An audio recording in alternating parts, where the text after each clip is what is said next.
नमस्कार। आज हम टोनी रॉबिन्स की किताब मनी मास्टर द गेम के कुछ अहम विचारों पर बात करने वाले हैं।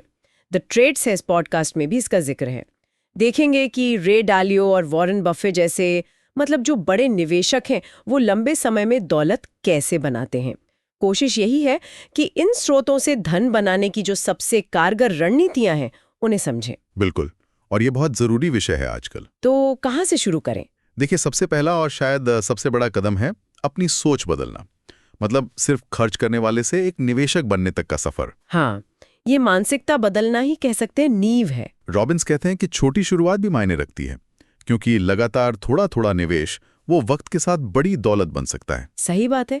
अक्सर लोग सोचते हैं कि भाई निवेश के लिए बहुत पैसा चाहिए, पर असल में वो आदत डालना ज्यादा जरूरी है। हाँ, चाहे रकम छोटी हो। बिल्कुल, वो जिसे कहते हैं ना कंपाउंडिंग की ताकत। आपका पैसा फिर उस पर कमाया रिटर्न, वो दोनों मिलकर और पैसा बनाते हैं। और ट्रेडिंग में भी है ना, हर छोटे फैसले को एक बड़ी वित्तीय तस्वीर का हिस्सा समझना जरूरी है। बिल्कुल जरूरी है। अब आते हैं एक दिलचस्प मुद्दे पर। किताब का एक अहम सबक है, लंबे समय में सफल होने के लिए सही स्टॉक चुनना उतना जरूरी नहीं जितना कि एसेट एलोकेशन है। ये सुनने में थोड़ा अजीब लग सकता है शायद। हाँ, लग सकता है, खासतौर पर उन्हें जो हमेशा अगले हॉट स्टॉक की तलाश में रहते हैं। पर यह बात बहुत बहुत महत्वपूर्ण है। एसेट एलोकेशन का सीधा मतलब है अपने पैसे को अलग अलग जगहों पर लगाना। जैसे शेयर्स हो गए, बॉन्ड्स हैं, सोना चांदी यानी कमोडिटीज, या फिर रियल एस्टेट। मकसद है जोखिम को फैलाना। और देखिए, ट्रेडर्स के लिए ये खास तौर पर जरूरी है। अक्सर क्या होता है, सारा ध्यान तेजी से पैसा बनाने वाले ट्रेड पर रहता है। हाँ। लेकिन सारा पैसा एक ही जगह, खासकर ज्यादा जोखिम वाली जगह पर लगाना, वो खतरनाक हो सकता है। तो अपनी ट्रेडिंग पूंजी, लंबे समय के निवेश, इमरजेंसी फंड, इनके लिए अलग अलग बाल्टी बनाना वो समझदारी है। सही। और सवाल यह है कि क्या किसी के पास बाजार की बड़ी गिरावट झेलने के लिए पर्याप्त सुरक्षित संपत्ति है भी या नहीं। इसी से जुड़ा है टोनी का वो सरल 3 बकेट सिद्धांत।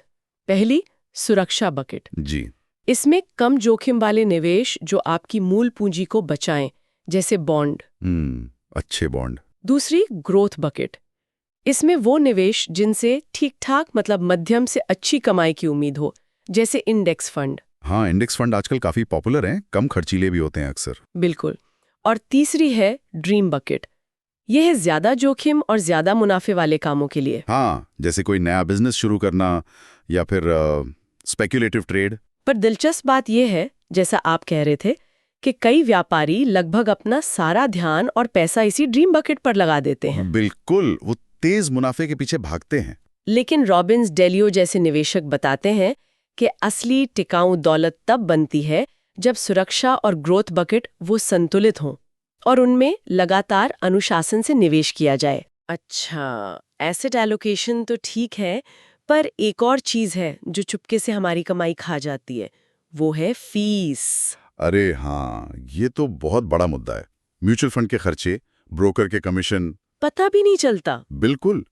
और ये वाकई चौंकाने वाला है। अगर आप हिसाब लगाएं, 30 साल तक सिर्फ 2% सालाना फीस, वो आपकी कुल जमा पूंजी का 50% से ज्यादा हिस्सा खा सकती है। 50%? बाप रे। जी हाँ, आधी दौलत सिर्फ फीस में चली गई।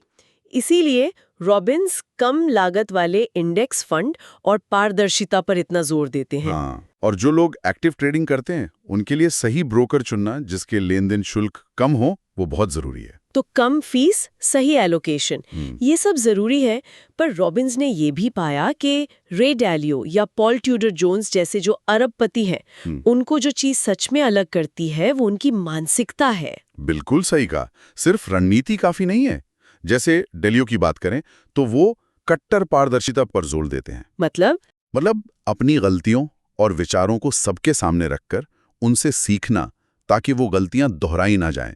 सिस्टम बनाने पर फोकस। अच्छा। वहीं पॉल ट्यूडर जोन्स सख्त जोखिम नियंत्रण के लिए जाने जाते हैं। वो नुकसान वाले सौदों से जल्दी बाहर निकलने में यकीन रखते हैं, भावनाओं को हावी नहीं होने देते। तो निचोड़ क्या है? निचोड़ यही है, अपनी भावनाओं पर काबू रखें, जरूरत से ज्यादा ट्रेड ना करें और हमेशा संभावनाओं में सोचें, निश्चितताओं में नहीं, क्योंकि बाजार तो अनिश्चित है। हाँ, ये मानना जरूरी है। बिल्कुल। और इन सब का अंतिम लक्ष्य वो है वित्तीय स्वतंत्रता। रॉबिन्स पैसिव इनकम यानी निष्क्रिय आय बनाने पर बहुत जोर देते हैं, ऐसी आमदनी जो आपके काम ना करने पर भी आती रहे। हाँ, जैसे प्रॉपर्टी से किराया आ रहा है या शेयरों से डिविडेंड मिल रहा है। व्यापारी अक्सर रोज के मुनाफे पर इतना ध्यान देते हैं कि वे लंबे समय तक चलने वाली निष्क्रिय आय के स्रोत बनाना भूल जाते हैं। सही बात है। जबकि असली आज़ादी तो तभी मिलती है जब आपकी निष्क्रिय आय आपके खर्चों को पूरा करने लगे। तो संक्षेप में कहें तो ये स्रोत कुछ ठोस कदम सुझाते हैं। कम लागत वाले इंडेक्स फंड में ऑटोमेटिक निवेश करें, अपनी 3 बकेट बनाएं और उन्हें जांचते रहें। ट्रेडिंग में नुकसान सीमित रखें और सफल निवेशकों से सीखें। और कम से कम एक निष्क्रिय आय का स्रोत बनाएं। जी बिल्कुल। तो कुल मिलाकर पैसे के खेल में माहिर होने का मतलब सिर्फ अगला बड़ा ट्रेड ढूंढना नहीं है। ये एक सिस्टम बनाना, अच्छी आदतें डालना और भविष्य के लिए एक साफ नजरिया रखने के बारे में है। और अगर हम इसे बड़ी तस्वीर से जोड़ें तो सोचने वाली बात यह है कि किसी व्यक्ति के लिए खुद की वित्तीय स्वतंत्रता का असल मतलब क्या है, और आज से ही इन सिद्धांतों में से कौन सा एक सिद्धांत है जिसे अपनाया जा सकता है, ताकि पैसा जिंदगी को बेहतर बनाने के काम आए, ना कि जिंदगी सिर्फ पैसे के पीछे भागती रहे।